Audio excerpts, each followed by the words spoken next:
ختم کر دیتا ہے۔ یہ اشارہ بھی ان کا سینئر ترین جرنیلوں کی جانب ہے۔ اب اس بیک گراؤنڈ کو آپ نے ذہن میں رکھنا ہے، باقاعدہ طور پر ایک اہم ترین معاملے کے اوپر پاکستان کے جو 2 ادارے ہیں ان میں ایک بڑے پھڈے کا آغاز ہوا چاہتا ہے، کیونکہ کنٹونمنٹ بورڈ پورے پاکستان کے اندر کروڑوں روپے کا ٹیکس جو ہے وہ ان افراد سے وصول کرتا ہے۔ نہ روک دیا گیا ہے نہ صرف کنٹونمنٹ بورڈ کو، بلکہ یہ بھی کہا گیا ہے عدالت عظمیٰ کی جانب سے کہ یہ پروفیشنل ٹیکس جو آپ وصول کر چکے ہیں ان کو واپس کیا جائے۔ یہ بڑی ڈیولپمنٹ ہے۔ اب میں لے کر جا رہا ہوں آپ کو دوسری بڑی اور اہم ترین ڈیولپمنٹ کی جانب۔ اسلام آباد کے مقتدر حلقے یہ دعویٰ کرتے نظر آ رہے ہیں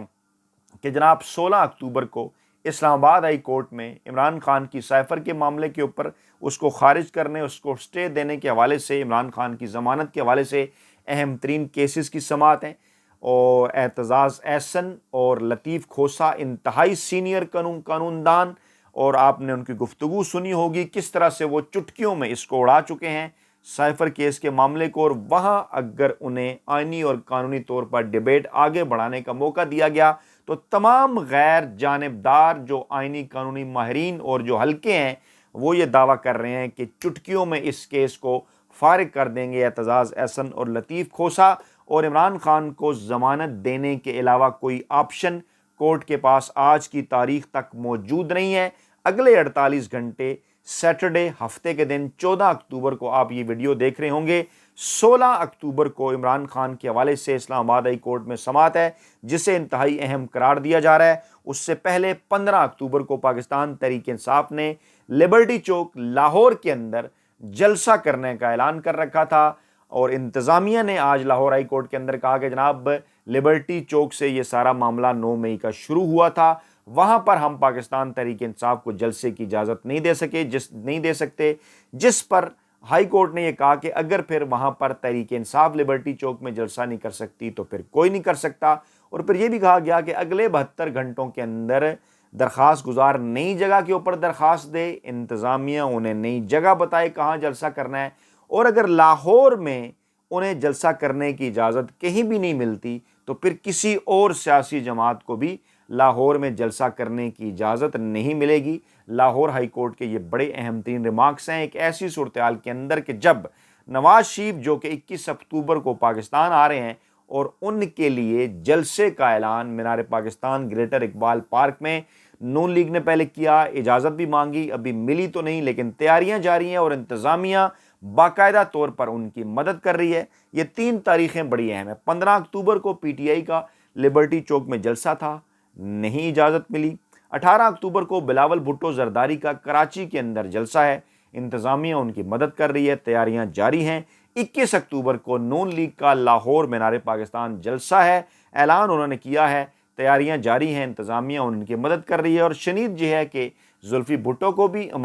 بلاول بھٹو کو بھی اور نون لیگ کو بھی کراچی اور لاہور ان 2 شہروں کے اندر جلسوں کی اجازت مل جائے گی، لیکن پاکستان تحریک انصاف کو جلسے کی اجازت نہیں مل سکی، جس پر ہائی کورٹ نے بڑا واضح کر دیا ہے کہ اگر انہیں جلسے کی اجازت نہ ملی تو پھر کسی کو نہیں ملے گی، یعنی اگر پاکستان تحریک انصاف کو جلسے کی اجازت نہ دی گئی تو پھر کیا نون لیگ 21 اکتوبر کو لاہور میں جلسہ نہیں کر پائے گی۔ ایک بات اور بھی کی جا رہی ہے کہ پاکستان تحریک انصاف کو انتظامیہ کی جانب سے یہ آفر کی جائے گی کہ آپ اپنے اس جلسے کی تاریخ کو آگے بڑھا لیں اور نون لیگ کے جلسے کے بعد جو ہے وہ کی کوئی تاریخ رکھ لیں۔ اس حوالے سے ذرائع کا یہ دعویٰ ہے کہ پاکستان تحریک انصاف اور پاکستان تحریک انصاف کی جو قیادت اس وقت جیل سے باہر ہے یا ابھی تک غائب ہونے سے بچی ہوئی ہے، ان تک جو عمران خان کے پیغامات عمران خان کی جو قانونی ٹیم ہے اس کے ذریعے جو پہنچائے گئے ہیں وہ یہ ہیں کہ 30 اکتوبر 2011 کے جلسے کی یاد میں، یعنی پاکستان تحریک انصاف کا یہ والا جو ایک تو یوم تاسیس جب ان کا 96-97 میں آغاز ہوا پارٹی کا،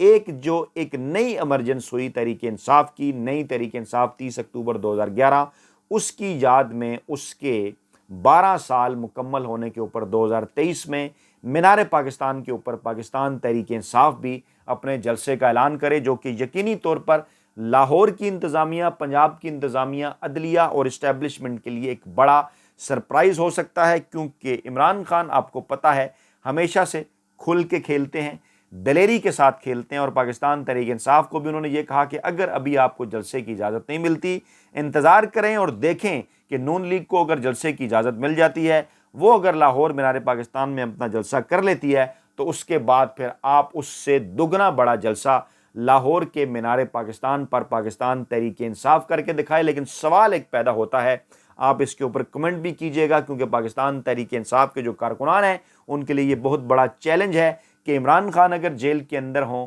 لیڈرشپ بھی نہ موجود ہو، کیا خود بخود وہاں پر عوام اتنی بڑی تعداد میں پہنچ سکتی ہے؟ لیکن اس کو جب آپ اس خبر کے ساتھ لنک کرتے ہیں، جو ذرائع یہ دعویٰ کر رہے ہیں کہ نواز شریف کی 21 اکتوبر کو پاکستان میں لینڈنگ سے پہلے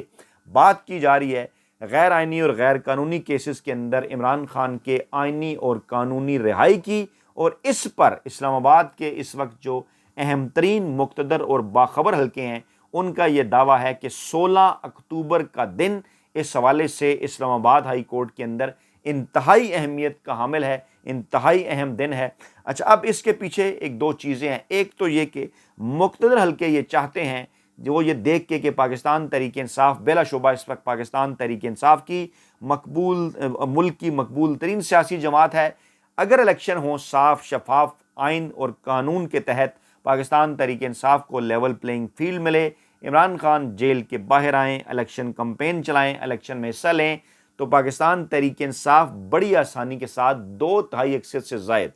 یعنی کہ تقریباً 70% جو ووٹ بینک ہے یا نشستیں ہیں، 2/3 بنتا ہے 66%، اور 3/4 بنتا ہے جناب 75%۔ لیکن ان دونوں کے درمیان یعنی 2/3 سے زیادہ اور 3/4 سے ذرا کم، 70% کے قریب نشستیں پورے پاکستان میں پاکستان تحریک انصاف بڑی آسانی کے ساتھ لے سکتی ہے۔ اب اسی ماحول کے اندر جب خفیہ ہاتھ، مافیا ہینڈلرز اور سہولتکار یہ چاہ رہے تھے کہ انہیں عمران خان سے کوئی ڈیل مل جائے تاکہ اگلی آئندہ آنے والی جو عمران خان کی ممکنہ حکومت ہے اس کے ساتھ کام کرنے کے حوالے سے ٹی او آرز جو ہیں وہ طے کر لیے جائیں پہلے سے، لیکن ایک ایسے ماحول کے اندر کہ جب عمران خان نے کوئی بھی ایسا مطالبہ ماننے سے انکار کر دیا ہے جن میں ان کا جو ایک موقف ہے اصولی سائفر رجیم چینج آپریشن کے حوالے سے، 9 مئی کے واقعات کے حوالے سے، اس پر اگر کوئی زد پڑتی ہے تو عمران خان ایسی کوئی بھی شرط ماننے کے لیے تیار نہیں ہے۔ اب اس ماحول کے اندر کہ جب نواز شریف 21 اکتوبر کو